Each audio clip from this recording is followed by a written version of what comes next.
అందరికీ నమస్కారం. ఈరోజు పార్ట్ 2 వచ్చేసి యజ్ఞరక్షణ కోసం శ్రీరాముడు. ఎవరైనా పార్ట్ 1 శ్రీరాముని జననం చూడకపోతే మన ఛానల్లో ఉంటుంది, వెళ్ళి చూసేయండి. అలానే ఛానల్ని సబ్స్క్రైబ్ చేసుకొని వీడియోని లైక్ చేయండి.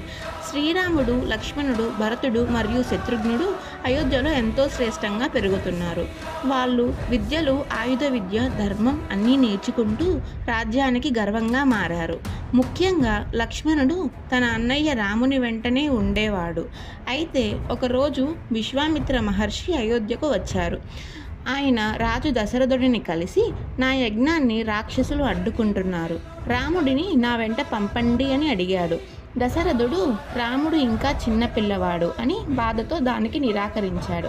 అప్పుడు వశిష్ఠ మహర్షి, రాముడు సాధారణ బాలుడు కాదు, ఆయనది మహావిష్ణువు అవతారం, మీరేమి దిగులు చెందాల్సిన అవసరం లేదని దశరథునికి చెప్పాడు.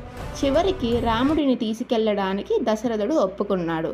రాముడు మరియు లక్ష్మణుడు విశ్వామిత్రునితో అడవికి వెళ్ళడానికి సిద్ధపడ్డారు.